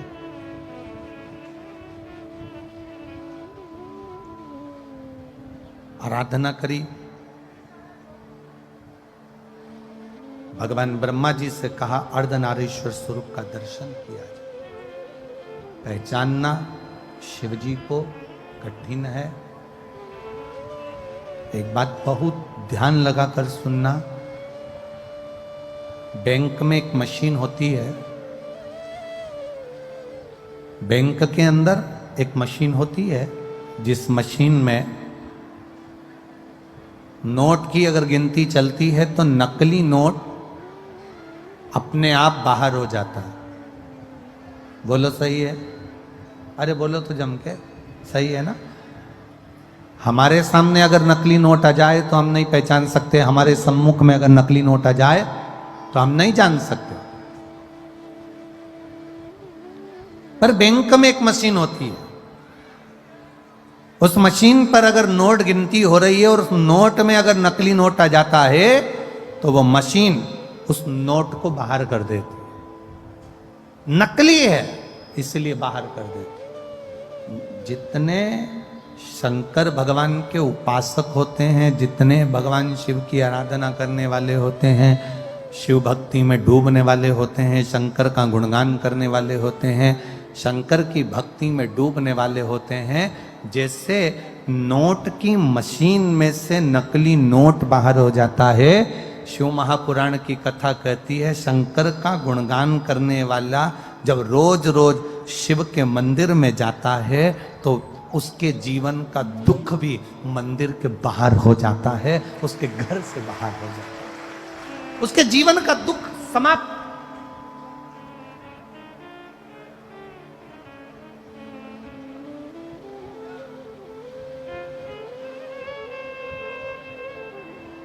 जिस दिन हमने ये विचार कर लिया कि हम दूसरे के दोष ना देखें, हम केवल उसके गुण देखें, उस दिन जिंदगी की एक व्यक्ति अपनी पत्नी से कहता है, सुनो, अरे सुनती हो? पत्नी ने कहा क्या है? कल मेरा दोस्त भोजन करने आएगा, कल मेरा दोस्त खाना खाने आएगा। तो पत्नी ने कहा क्या करना है बताओ, क्या बनाऊं मैं? पति ने कहा तू बना कुछ भी, पर एक बात सुन, ये चप्पल जो रखी है ना सामने, ये छुपा के रख देना। सामने एक घड़ी रखी है ना, इसको छुपा के रख देना। सामने ये गुलदस्ता रखा है ना, इसको छुपा के रख देना। पत्नी ने कहा क्यों, तुम्हारा दोस्त चोर है क्या? पति बोलता नहीं, वो अपने सामान को पहचानता है।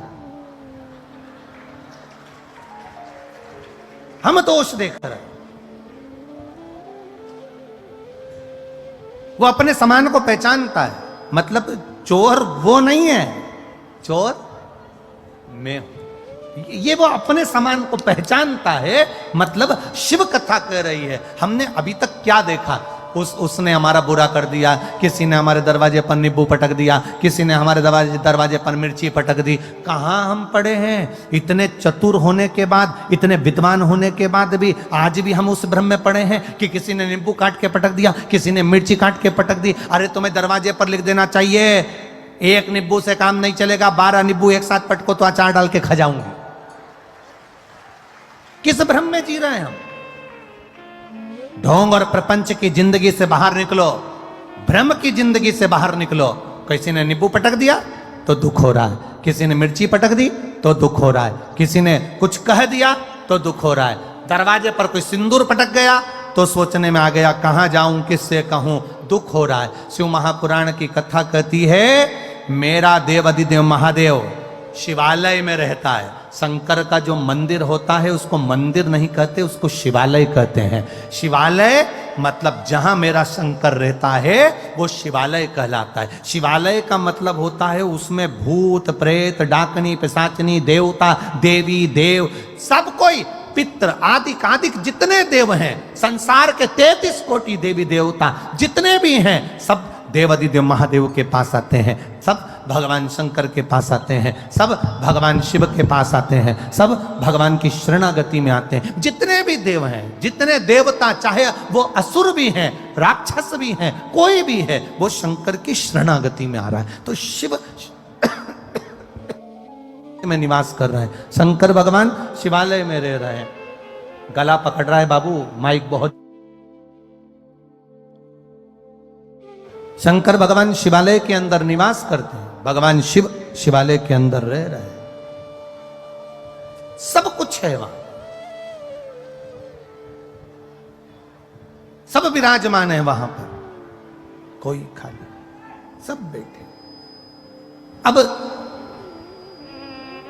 तुम रोज एक लोटा जल चढ़ाने के लिए शंकर जी के मंदिर जा रहे हो, तुम रोज एक लोटा जल चढ़ाने के लिए देवादिदेव महादेव के द्वार पर जा रहे हो, तुम रोज एक लोटा जल चढ़ाने के लिए शंकर के दरवाजे पर जा रहे हो। शिव जी का चढ़ा हुआ जल तुम थोड़ा सा झेल कर घर ला रहे हो, लाते हो कि नहीं लाते? अरे बोलो तो जम के, लाते हो ना?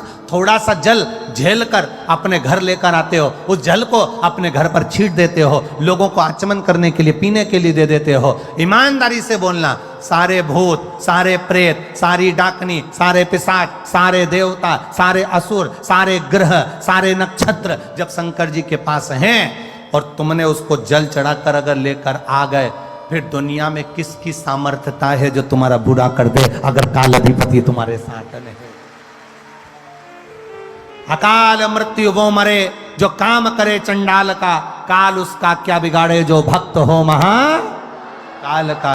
जो शिव की आराधना करता है, शंकर की उपासना करता है, शिव तत्व को जो जानता है, शंकर के मंदिर जाना जिसने चालू कर दिया, शिव की आराधना करना जिसने चालू कर दिया, शंकर का गुणगान करना जिसने चालू कर दिया, फिर ये ना सोचना कि किसी ने नींबू पटक दिया, किसी ने मिर्ची पटक दी, कहीं उसको भूत आ गए तो कहीं उसको प्रेत आ गए, ये सब ढोंग और प्रपंच और छल से दूर हो जाओ। जो शंकर का है वो जानता है कि शिव शमशान में निवास करते हैं और वो शमशान कोई साधारण सी जगह नहीं, वहाँ सब मेरे बाबा का दिया हुआ, उसकी दृष्टि में सब सम है, इसलिए उसका नाम शमशान है। वहाँ कोई बड़ा नहीं, कोई छोटा नहीं। मैनपुरी में अगर बहुत करोड़पति व्यक्ति मरता है तो उसको क्या डनलप के गद्दे पे ले जाते हैं? अरे बोलो तो, क्योंकि हमारे सीओर में तो ऐसा नहीं होता। तुम्हारे यहां पर अगर होता हो तो बात दूसरी है। वो करोड़पति व्यक्ति मरा तो क्या उसको डनलप के गद्दे पे ले जाएंगे? करोड़पति व्यक्ति मरा तो उसको अर्थी पर सुला रहे हैं और गर्मी पड़ रही है तो 2-4 एसी के पकड़ कर ले जाएंगे साथ में। करोड़पति व्यक्ति मिला मरा तो क्या उसको चेन, अंगूठी, मोबाइल, पर्स सब देकर भेजेंगे? अगर करोड़पति व्यक्ति मरा तो क्या उसको लैपटॉप देकर भेजेंगे? करोड़पति व्यक्ति मरा तो क्या उसको बादाम खिलाकर भेजेंगे? शिव महापुराण की कथा कहती है शंकर के दरवाजे पर उसका नाम है शमशान। शमशान का मतलब होता है जहां सबकी शान सम है, उसका नाम शमशान है।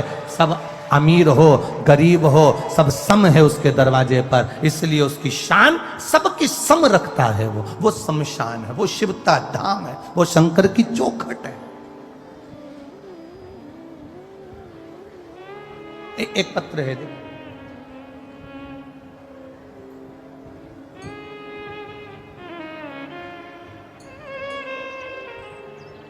मेरा नाम पुष्पा पांडे, पति का नाम अरविंद पांडे, जिला मैनपुरी, ग्राम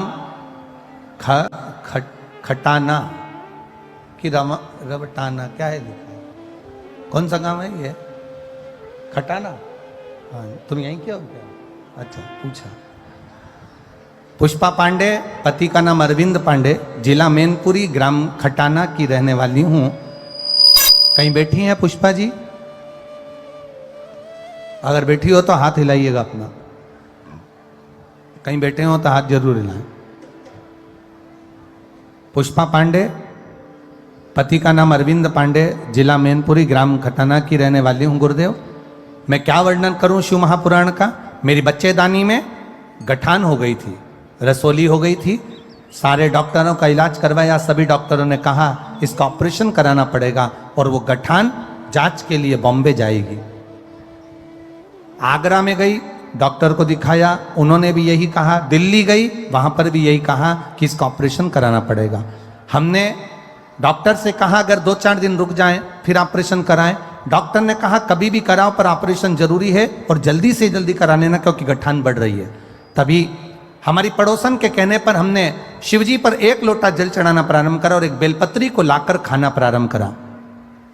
25 दिन हो गए।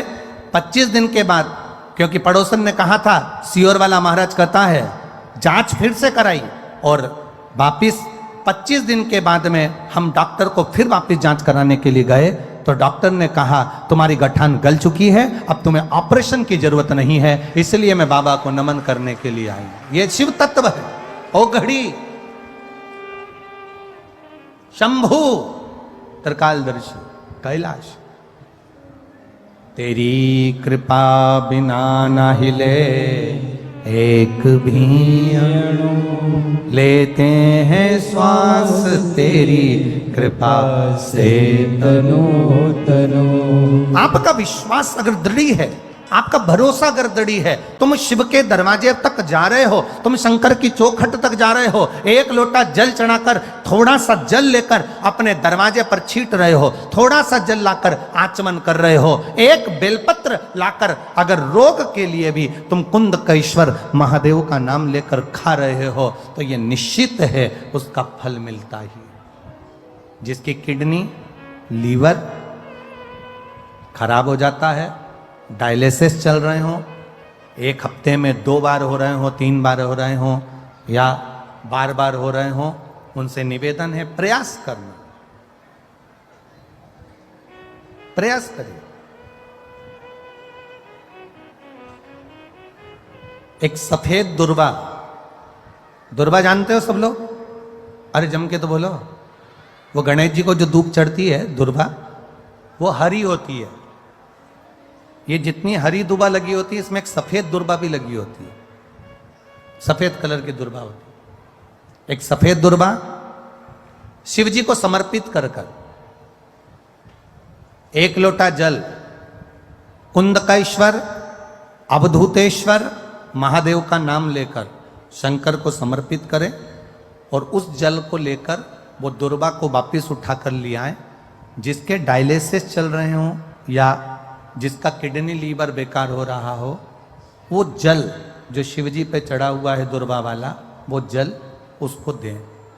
वो दुर्बा फिर वापिस पानी में गला दें और उसका पानी उस डायलिसिस वाले को, ज़्यादा मात्रा में पानी नहीं देना, केवल ये समझ लो कि एक छोटी चम्मच होती है तो छोटी चम्मच से आधा चम्मच पानी भी अगर आपने उसको दिया और उसके 1 हफ्ते में अगर 2 भी डायलिसिस चल रहे हैं और कुंदकेश्वर अवधूतेश्वर महादेव का नाम लेकर अगर आप समर्पित कर रहे हो और वो जल उसको दे रहे हो तो ये निश्चित है कि 4-5 हफ्ते में उसके डायलिसिस धीरे धीरे कम होना चालू हो जाएंगे और उसको लाभ मिलना प्रारंभ हो,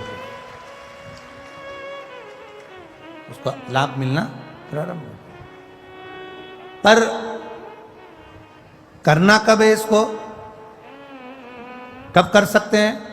तो शिव महापुराण की कथा में वर्णन आया है, सावन का जो अधिक मास है, इस सावन के अधिक मास में जो शिवरात्रि पड़ेगी, अधिक मास की एक शिवरात्रि पड़ती है, तो अधिक मास की जो शिवरात्रि पड़ेगी उसी दिन में कभी भी शाम तक रात्रि तक तुम्हारी जब मर्जी पड़ जाए तब देवाधिदेव महादेव को वो दुर्वा समर्पित कर कर उस जल को लाकर उस जीव को अवश्य प्रदान, उसको अवश्य दे।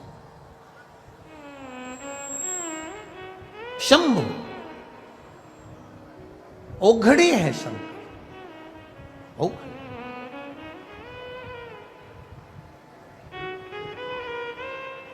शिव कथा कहती है बैंक की नोट की मशीन बेकार नकली नोट को बाहर निकाल देती है और भगवान शिव के मंदिर में जब हम जाते हैं, शिवालय में हम जाते हैं, देवालय में हम जाते हैं, भगवान शंकर की आराधना में हम जाते हैं, भगवान शिव की भक्ति में हम जाते हैं, भगवान शिव की आराधना में हम जाते हैं, तब हमारे दुख, हमारी तकलीफें, हमारे कष्ट दूर हट जाते हैं।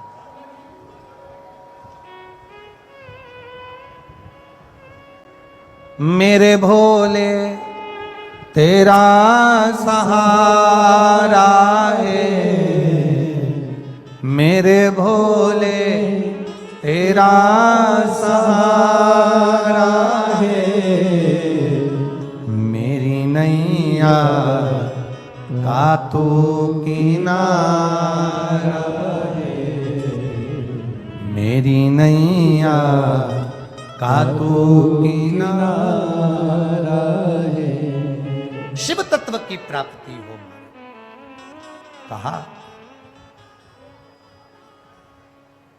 सृष्टि की रचना करना,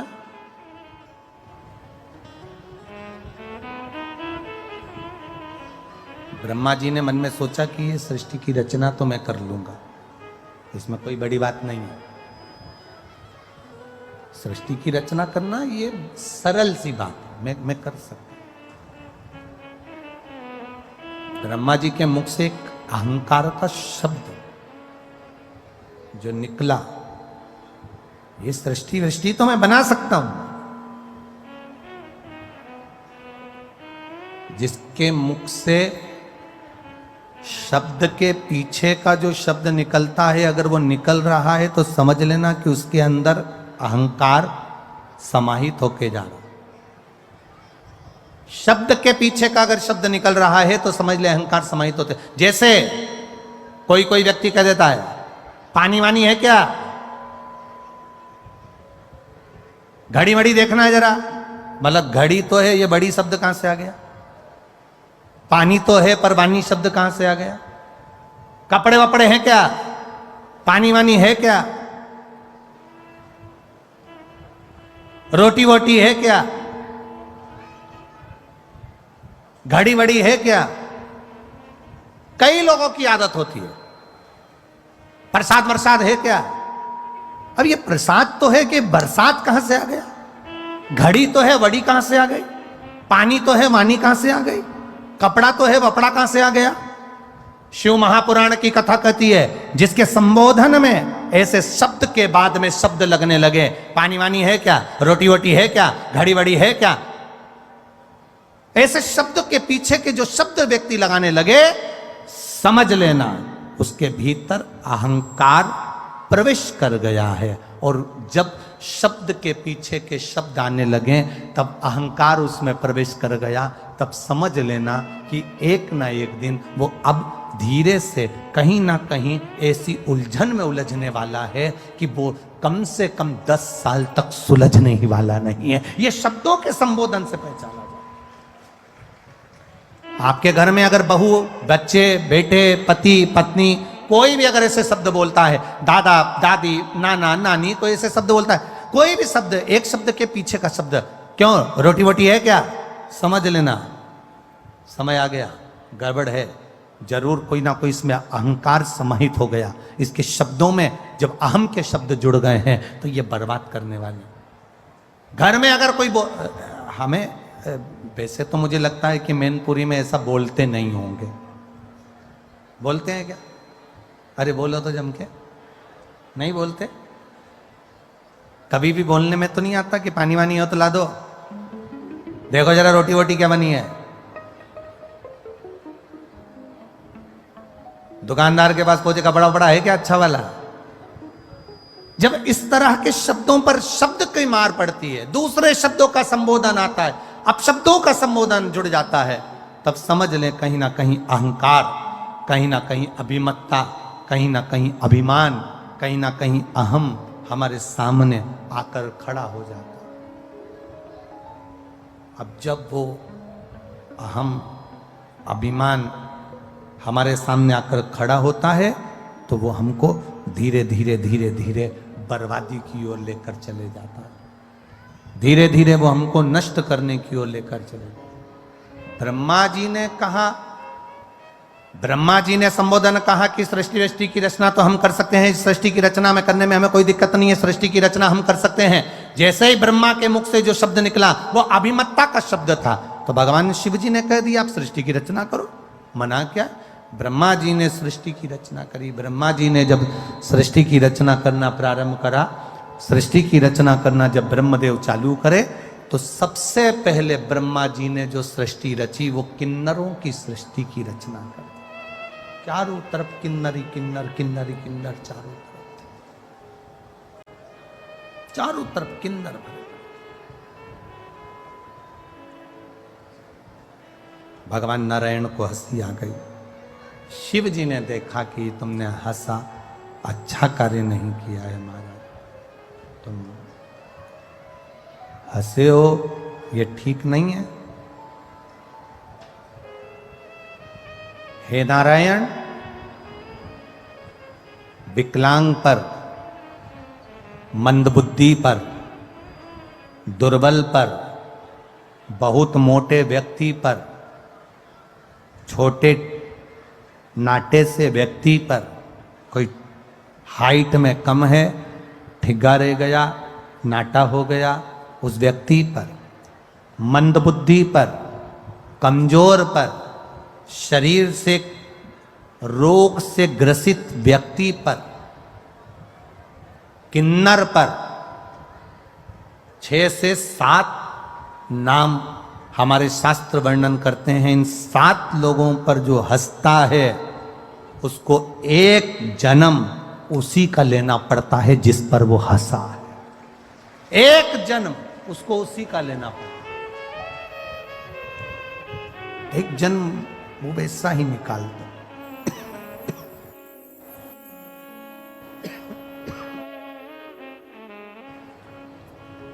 एक जन्म वो वैसा ही निकाल देता है। तुम किन्नर पर हंसे हो, तुम्हें किन्नर का जन्म लेना पड़ेगा। और भगवान नारायण कृष्ण अवतार में एक बार युद्ध के मैदान में भगवान को भी किन्नर बनना पड़ा था। भगवान हंसे ना, किसी के दुख की घड़ी है तो हम क्यों हंस रहे हैं?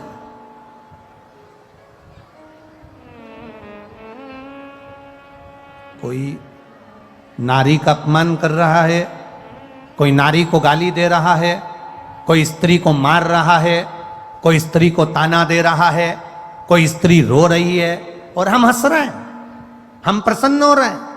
ये श्रेष्ठता नहीं है।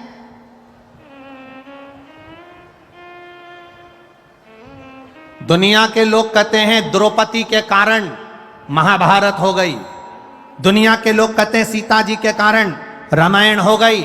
जिन्होंने सही से महाभारत पढ़ी नहीं, जिन्होंने रामायण सही से पढ़ी नहीं, वो ऐसी बात करते हैं कि द्रौपदी के कारण महाभारत हो गई, सीता के कारण रामायण हो गई।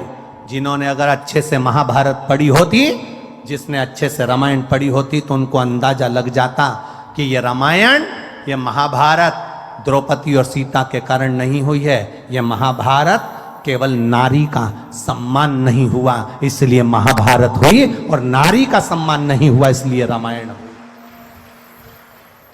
अगर स्त्री का सम्मान होना चालू हो जाए, नारी का सम्मान होना चालू हो जाए, नारी को आदरणीय शब्दों से संबोधन होना चालू हो जाए, नारी का आदर होना चालू हो जाए, नारी का सम्मान होना चालू हो जाए, तो ना कभी जिंदगी में महाभारत होती है, ना कभी जिंदगी में रामायण होती है। ये नारी का जब अपमान होता है, घर में स्त्री को अपशब्द कर देना, पत्नी को आड़ा टेढ़ा कर देना, घर की माता को अपशब्द कर देना, घर की बहन बेटी को अपशब्द कर देना, किसी नारी को अपशब्द कर देना, जब हम नारी का आदर नहीं कर पाते, नारी का सम्मान नहीं कर पाते, तब महाभारत भी होती है और रामायण भी होती है। ये स्त्रियों के, ये नहीं कि स्त्रियों के कारण हुई, कारण केवल तुम्हारा था, तुमने सम्मान नहीं दिया, तुमने आदर नहीं किया।